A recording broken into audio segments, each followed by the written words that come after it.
Hi, my name is Leilani Patao, and I made this song.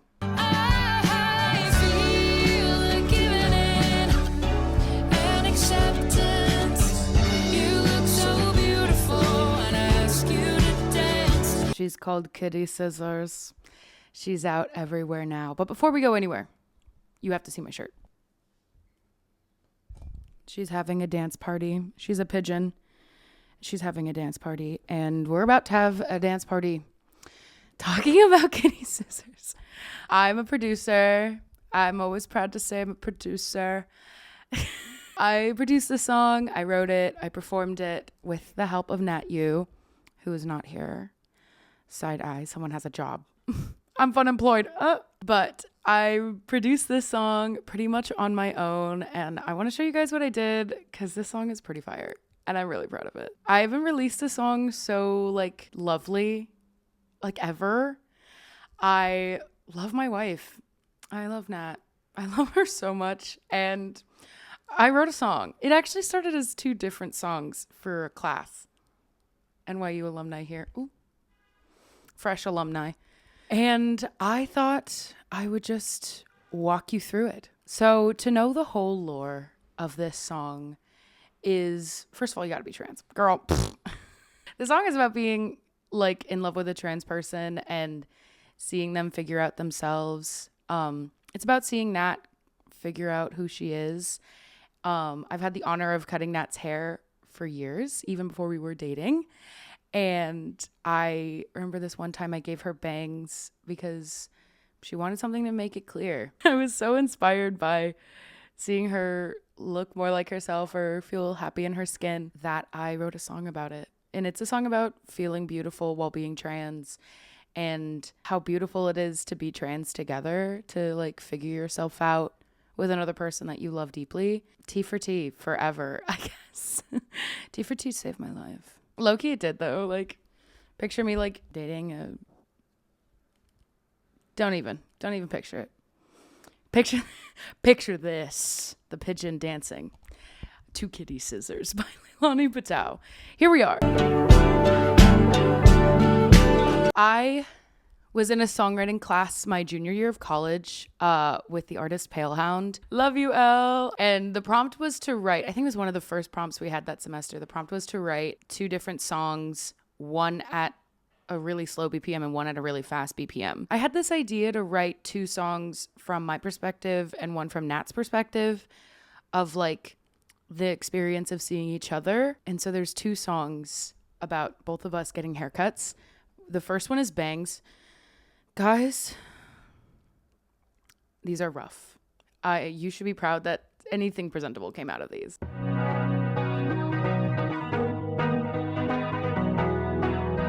We're not going to listen to all of that. Oh, we'll listen to the first line. That's what's important. You wanted something to make it clear, so I cut you bangs. Now you're holding the mirror and haven't got it. The waitress got it. A guy on the train stared, but glad he got it. You're glad he got it. You see the vision. The chords are there. Whatever. Melodies. Little corny. But the chorus used to sound like this on this one. It's the way we made it. Still be here when the seasons change. You're a fire, I'm flirting with pain. I think the idea is there. So I wrote the second one way slow, and I was feeling my ballad oats here. And honestly, this one sounds more like how Kiddy Scissors ended up.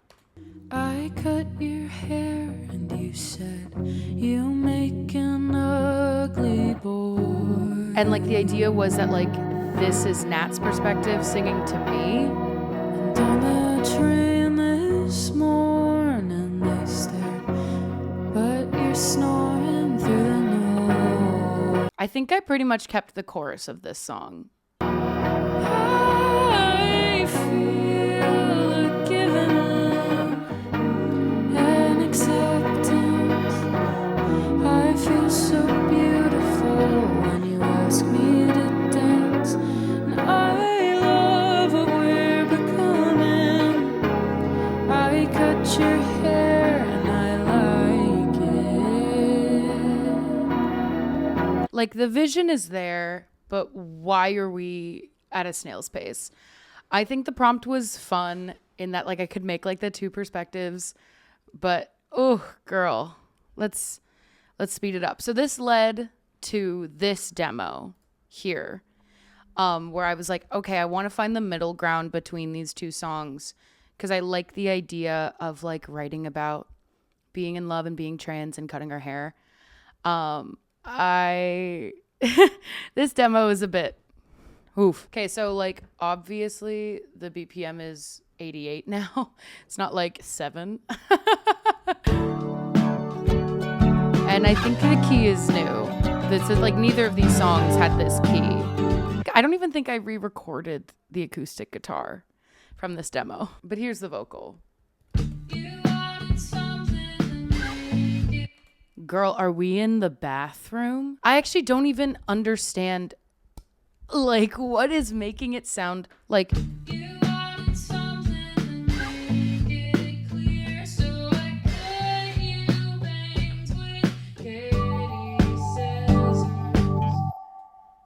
where are we? Like, what is making it sound like we're in space? Is it it's not even the reverb. This is like the stock Ableton reverb. I think it's this chorus. Yeah, I'm famous, please. I'm kind of known for putting a chorus on my vocal. Why I used the ensemble setting instead of the normal chorus, I don't know. Clearly, I didn't keep it. But this is pretty much like pretty straightforward. Like this is how this song lived for a really long time. It was just kind of like just guitar, these little like shimmers here. I'll play this. But yeah, it's literally like vocal, guitar, bass. And these drums we did keep. I think these drums literally sound the exact same on the proper record.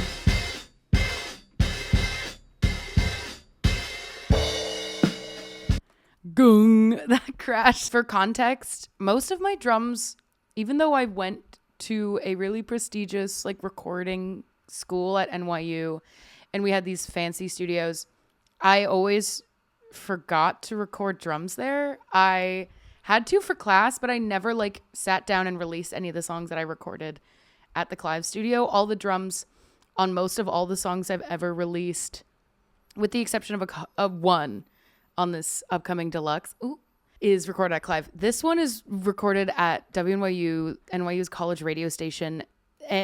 Mind you, the cymbals are all left over from when artists forgot them there. But all things considered, we'll get more into how I produce the drums. And there's some background vocals here. These were from one of the original like demos from class. And I didn't bother to re-record them. I just pitched them up. I got the Chipettes to back me up on this song.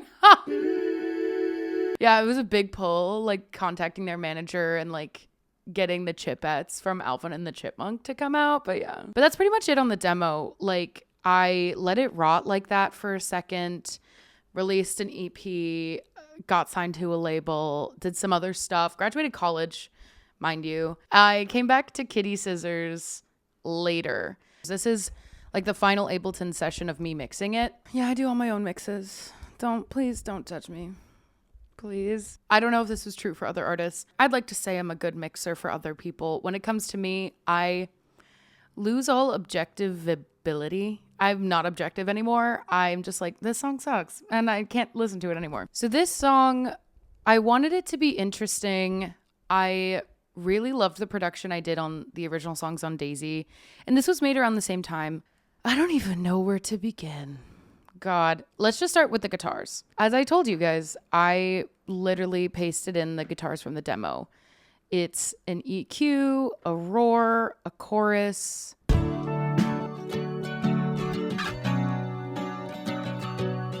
And my little trick is the like pickups on my acoustic guitar are really cool.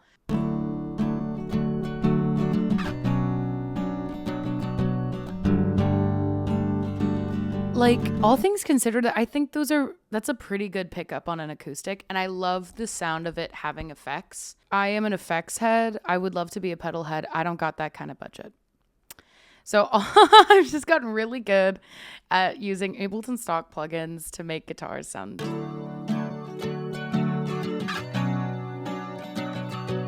I just think it's so, I've done it so many times that it's like, I like to believe it's my signature. And it used to just be that guitar against the world on this track. It used to be literally, that was the only thing. And this bass line here.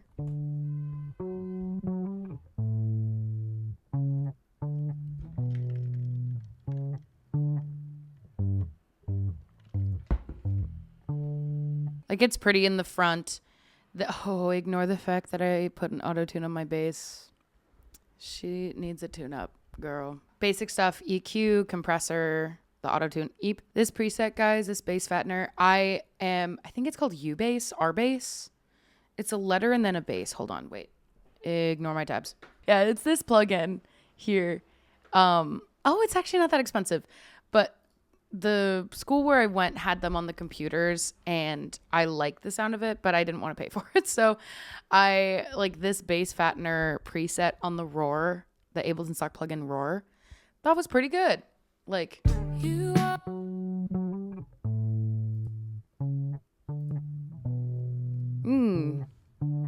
just a little yum, a little bit warmer. Obviously a chorus. What am I without a chorus bass? I couldn't tell you. And so it was those two were like what led the demo. But I'm on my guitarist arc right now. I'm trying to convince myself that I am a guitarist and I can play lead lines, and I'm working on it. I have these 4 sort of guitar, like leady sort of stuff going on. So we have this one, and then we have this one.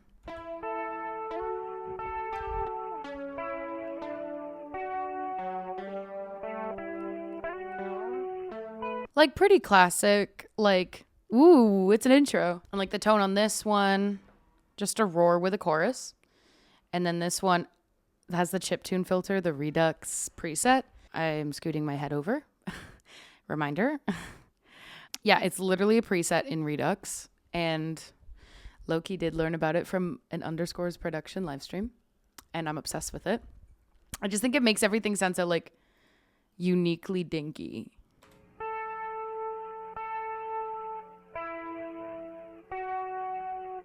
And like without it, right? Uniquely dinky. And then obviously a chorus. And then we have these 2 other guitar lead lines here. And I think these are even more straightforward than the last 2. Yeah, roar into a chorus. Roar into a chorus. I don't know what to tell you guys. But I think all of them sound so like cool together.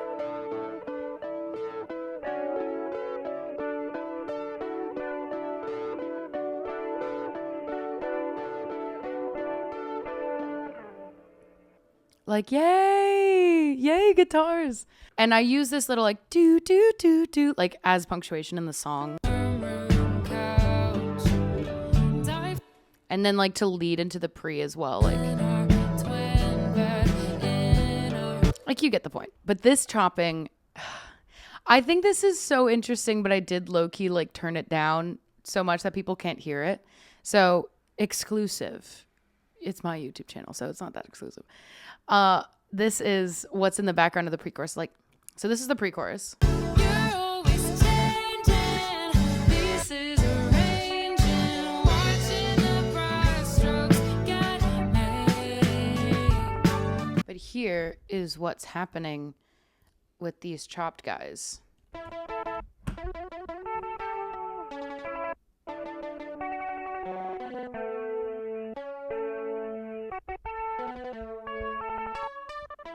Like, that's just so fun, right? So I got really into this sort of like guitar, like electric guitar sort of LED stuff. I use my Harley Benton sparkly pink guitar. Picture her. It's important that a guitar looks pretty for me. I think most things are, the best part of music is looking good.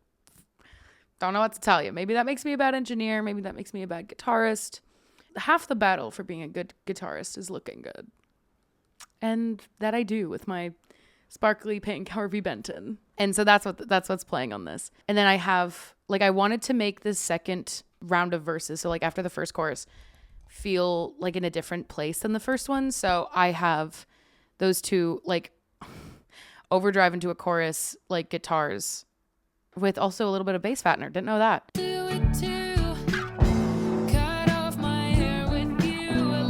I love a chug. I love chugging. We're chugging along. And that's such a fun little like reveal. Like, yeah, we're rocking. Like, so straightforward. Little palm mute. Like, yeah, you know, we're kicking it up a bit. But yeah, so those were the guitars. Like, we have little strums here, like.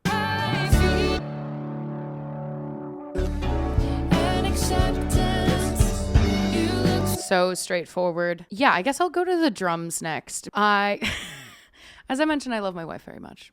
I miss you, Nat. Come back from work.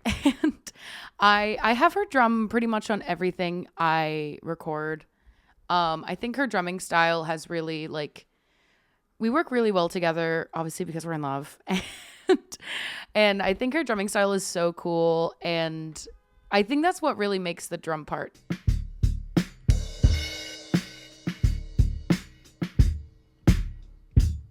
Yes, like the change to 4 on the floor. That was my idea. It comes right after the line, when I ask you to dance.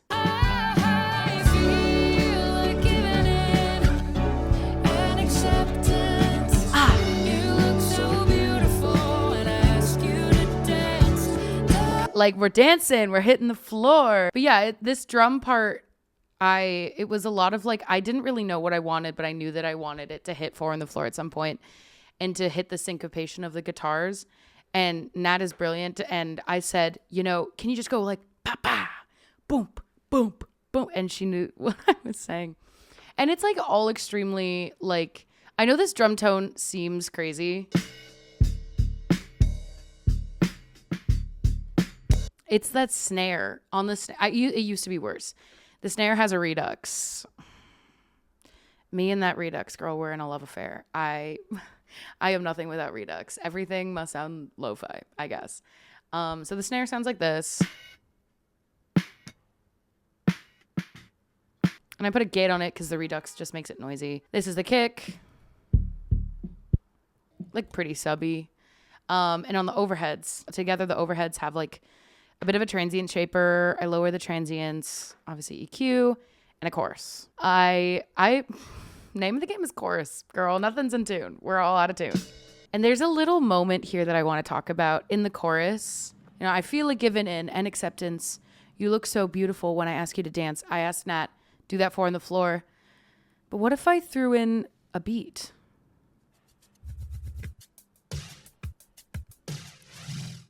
I never use that again. It's just for 1 second in the chorus. It's so beautiful when I ask you to dance. I love it. I love it. It's just a little like, yeah, we're in the club. We're dancing. It's the 80s, I guess. 80s beat, 90 BPM. And I swap out the bass for the choruses. It is a wavetable, pretty much on a sine wave. Bass fattener, you already know it, and an EQ. Oh, we should talk about this voice synth. So in high school, I took an Ableton class. It was a music technology class where the teacher talked about Ableton. And one of the assignments, I believe, was to use Simpler. Now I use Sampler, I'm pretty sure. But at the time, we used Simpler to create like a synth of any sound. And I used my voice. Let me show this to you. Like, I don't know if actually I can show you what this full clip is. It's from my second album, You Always Loved Reading, is when I got really into doing this. It's just like a 1 moment like of this clearly longer vocal take I did. It sounds like vaguely voice-like, and it is my voice. But yeah, so that's doing these little like bouncy, like you can.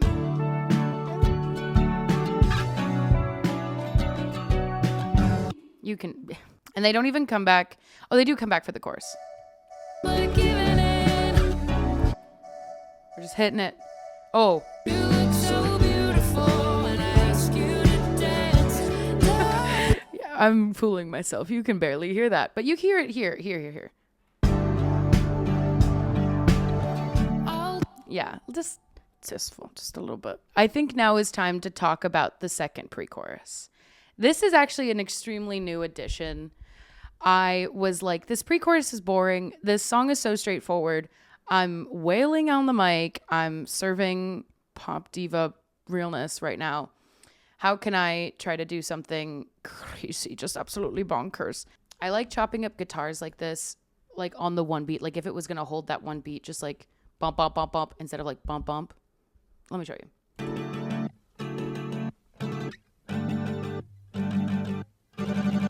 It just sort of accentuates what the guitar was kind of already doing. But I was like, no, go crazier. So I took these chops. I've consolidated them, so it looks like I didn't do it, but I swear I pitched them up.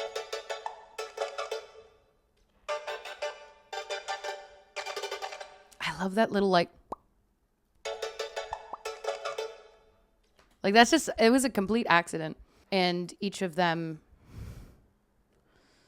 have a chorus. Girl, Ableton chorus, sponsor me. Not Ableton, just the chorus.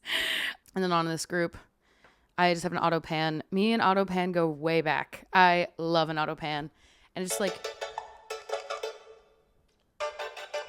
ooh, we're bouncing. And then in total, it sounds like this. I always want more.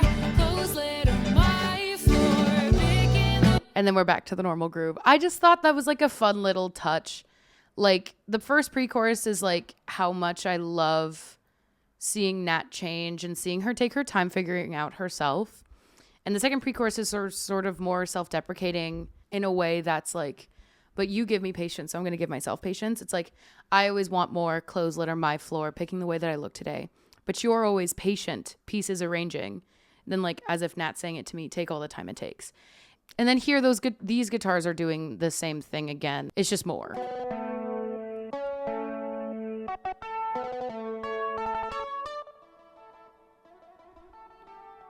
And then I guess I just automated it to shut up. Yeah, there we go. Just like a little. The name of the game is me going, yeah, people can hear that. And I don't know if they can. What's left is to talk about the vocals. And what a journey this song's vocal has gone on. On the EP that this kind of comes off of, Daisy, I was sort of struggling with my self-identity. I didn't really know what I wanted to be as an artist. I didn't really know what I wanted to sound like. I've always been a singer, and I started off in musical theater. Like, singing has always sort of been a given in my life. Like, I knew I could sing, I guess. People have told me I like to sing. I'm a singer. Cool. And for the Daisy EP, I was sort of trying to figure out, like, what I would sound like if I wasn't necessarily a singer first, if I wasn't thinking of being a singer.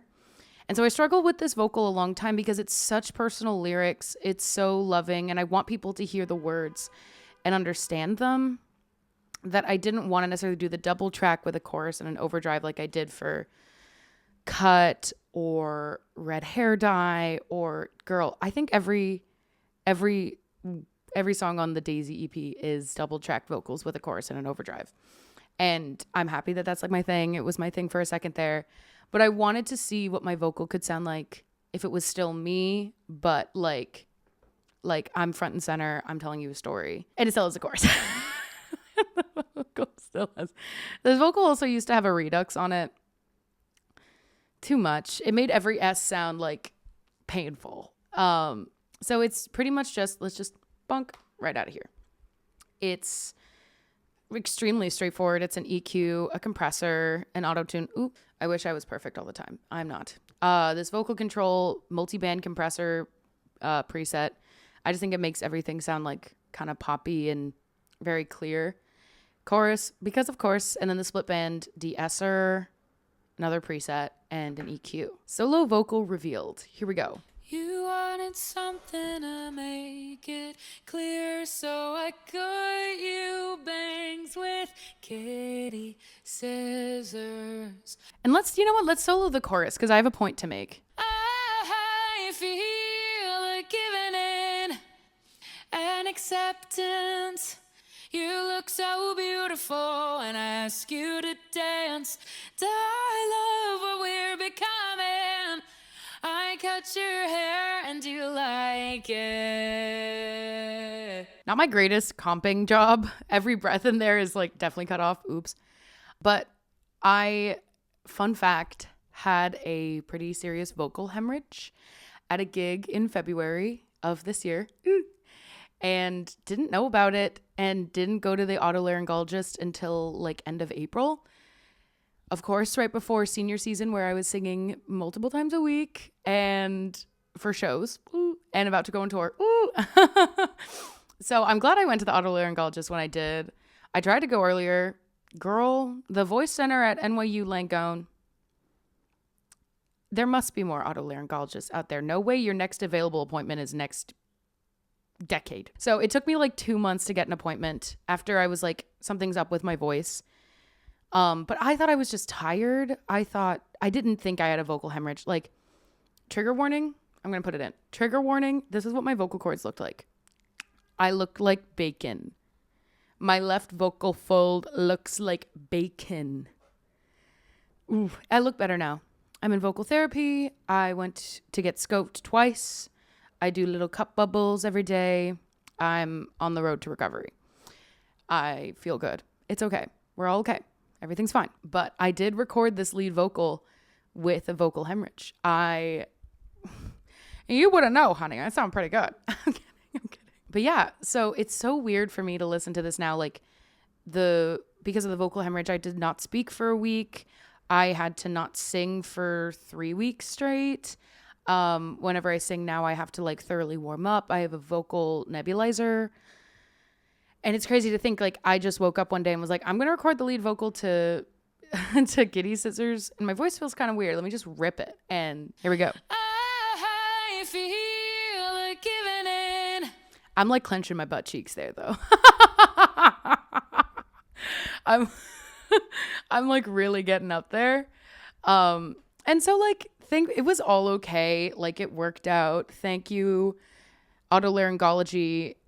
Thanks for checking on my vocal cords and the bacon that lives down there, I guess. So it's like, even with all this processing, I really wanted to focus on like this vocal, on this story, on like really leading with how it feels to be in love and to be loved. So I wanted to like get a really like lovely, powerful vocal. Let's listen to the second chorus. Like, ooh, look at this. Takes, I feel like giving in and acceptance. You look so beautiful, and I ask you to dance. I love what we're becoming. I cut your hair, and you like it.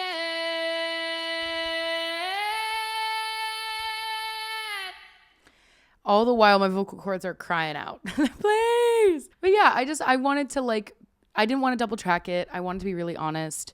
I wanted to be really open and vulnerable with how I was singing the vocal.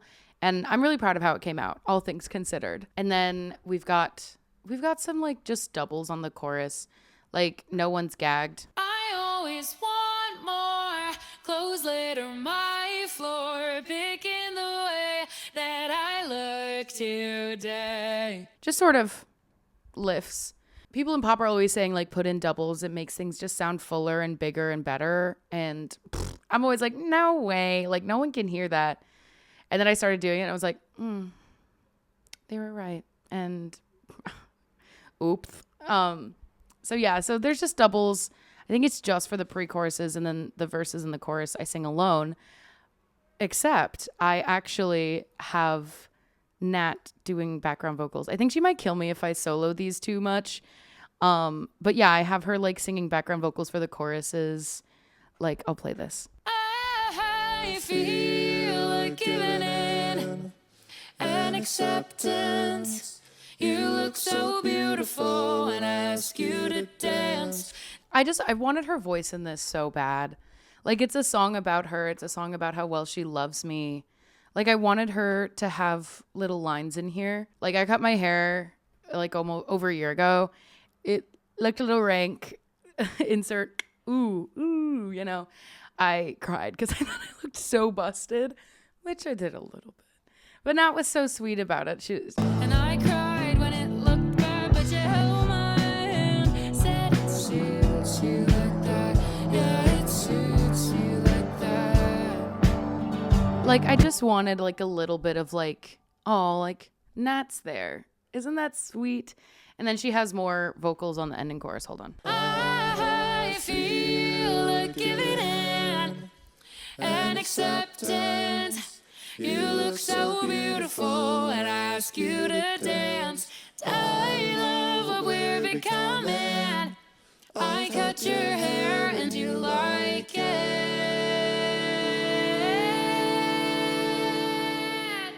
Like, I just love that Nat's on the song. I just really do. I love Nat. Yay. And I also put her in the background vocals here. Why I put them on the bottom, I call them the hums. The hums. And these are the exact same hums, still pitched up. Girl, I got the Chipettes and Nat in one go. Listen to this.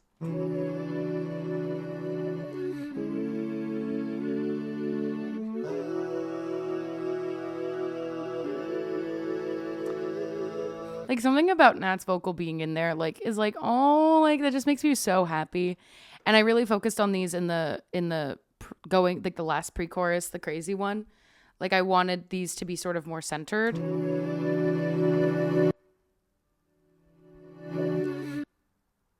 Like, you get those little risers. They just kind of, and they peek out like this. I always want more. Clothes laid on my floor, picking the way that I look today. But you're I did have Nat. They used to be way louder and peek out of the mix a lot more, but Nat was like, that's egregious. They're so loud. So happy wife, happy life. So I took them down a little bit. There's like nothing crazy special. Like, they're all auto-tuned, and then I EQ them, glue compressor. Is this shifter even doing anything? It's in there for show, for fun.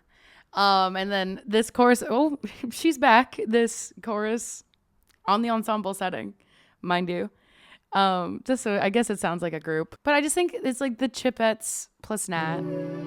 Like, it's just like, oh, like cutie. I think these are so cute. And I think honestly, like, the last thing to show you guys, I also have these like, the name of the game is I put things in and I'm like, people can hear that. And it's just like, it adds oomph.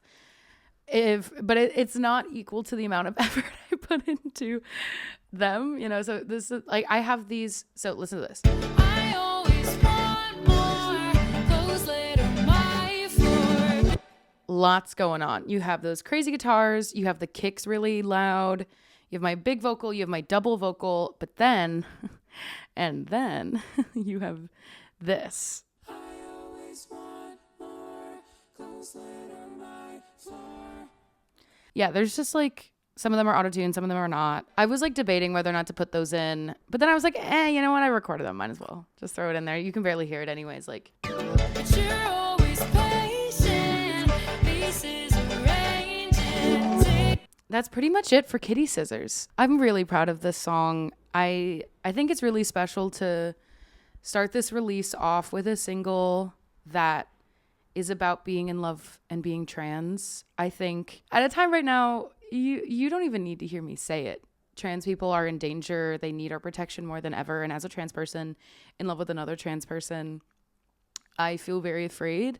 And I wanted to write a song about how cool and beautiful it is to be trans. I think it's awesome to look inward and to think about yourself for longer than 30 seconds and go, what is it that I actually want? What do I want to be doing? Who do I want to be? And then going out and doing that.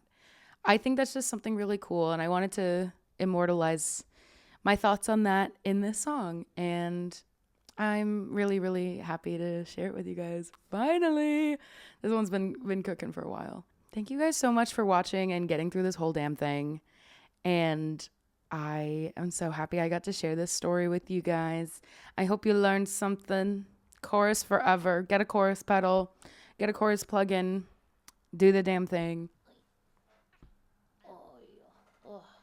Do you have any words for the people?